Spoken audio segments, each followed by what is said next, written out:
Hello बच्चों, आप सब कैसे हैं। मैं उम्मीद करता हूँ आप सब ठीक होंगे। बच्चों, तो लास्ट वीडियो में मैंने प्रेजेंट कॉन्टिन्यूअस टेंस में इंट्रोगेटिव सेंटेंस समझाया था। अब आइए इस वीडियो में प्रेजेंट कॉन्टिन्यूअस टेंस में इंट्रोगेटिव एंड निगेटिव सेंटेंस को समझते हैं। तो जैसा कि मैंने इंट्रोगेटिव सेंटेंस में बताया था कि इंट्रोगेटिव सेंटेंस दो टाइप्स के होते हैं, वैसे ही इंट्रोगेटिव एंड निगेटिव सेंटेंस भी दो टाइप्स के होते हैं। आइए इन दोनों टाइप्स के सेंटेंसेस को हम स्ट्रक्चर और एग्जाम्पल के माध्यम से समझते हैं।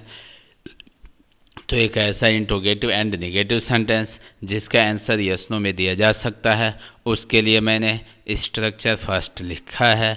अब आइए इस स्ट्रक्चर को देखते हैं। इज या आर या am plus subject plus not plus V four plus object.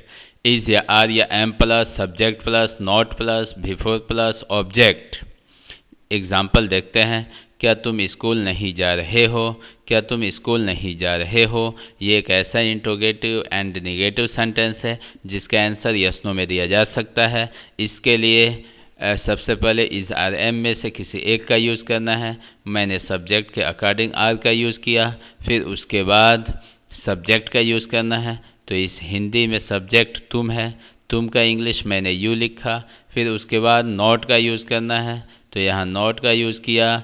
फिर उसके बाद बिफोर, तो जा रहे हो, जाना का इंग्लिश मालूम है सबको, गो का बिफोर गोइंग हो जाएगा, तो गोइंग हो गया। फिर उसके बाद ऑब्जेक्ट स्कूल है, तो स्कूल का इंग्लिश मैंने स्कूल लिखा। अब कंप्लीट सेंटेंस यूँ हुआ, are you not going to school. आइए सेकेंड एग्जाम्पल को देखते हैं। क्या अहमद एक किताब नहीं लिख रहा है। इसमें इस आर एम में से इज़ का यूज़ मैंने सब्जेक्ट के अकॉर्डिंग किया। फिर उसके बाद सब्जेक्ट का यूज़ करना है। हिंदी वाक्य में सब्जेक्ट अहमद है, तो अहमद का इंग्लिश लिखा मैंने। फिर उसके बाद नॉट का यूज़ करना है, तो नॉट का यूज़ किया। फिर उसके बाद बिफोर, तो लिख रहा है। राइट मीन्स लिखना, राइट में ING लगा देंगे, राइटिंग हो गया बिफोर। उसके बाद ऑब्जेक्ट, एक किताब ऑब्जेक्ट है, तो एक के लिए ए लिखा, किताब के लिए बुक लिखा।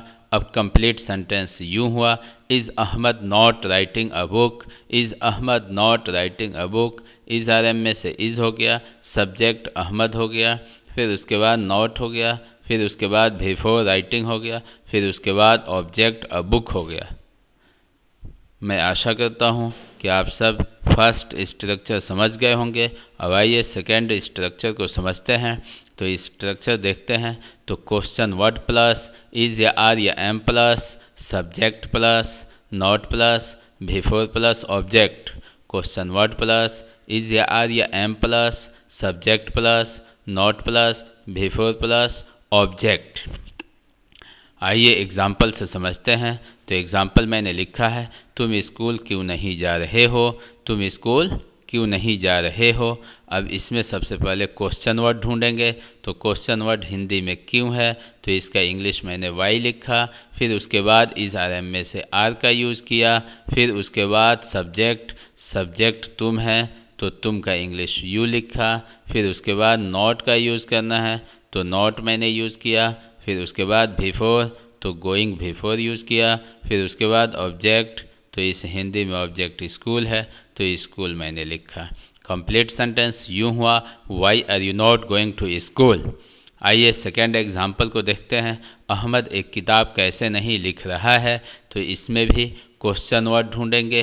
तो सबसे पहले क्वेश्चन वर्ड इसमें कैसे है, कैसे का इंग्लिश मैंने हाउ लिखा। फिर उसके बाद इज आर एम में से सब्जेक्ट के अकॉर्डिंग इज़ का यूज़ किया। फिर उसके बाद सब्जेक्ट, तो अहमद हिंदी में सब्जेक्ट है, तो इसका इंग्लिश अहमद लिखा। फिर नॉट का यूज़ करना है, तो नॉट का यूज़ किया। फिर उसके बाद बिफोर, तो लिख रहा है, हिंदी में है, तो राइटिंग मैंने बिफोर लिखा। फिर उसके बाद एक किताब, ये ऑब्जेक्ट है हिंदी वाक्य में, तो इसके लिए अ बुक मैंने लिखा। कंप्लीट सेंटेंस यूँ हुआ, how is Ahmad not writing a book. How is Ahmad not writing a book. Ahmad एक किताब कैसे नहीं लिख रहा है। तो हेलो बच्चों, मैं उम्मीद करता हूँ कि आप सब इसे अच्छे से समझ गए होंगे। आइए और फिर हम मिलते हैं नेक्स्ट वीडियो में प्रेजेंट परफेक्ट टेंस के साथ। तब तक के लिए इस चैनल को लाइक और सब्सक्राइब कीजिए। थैंक्स।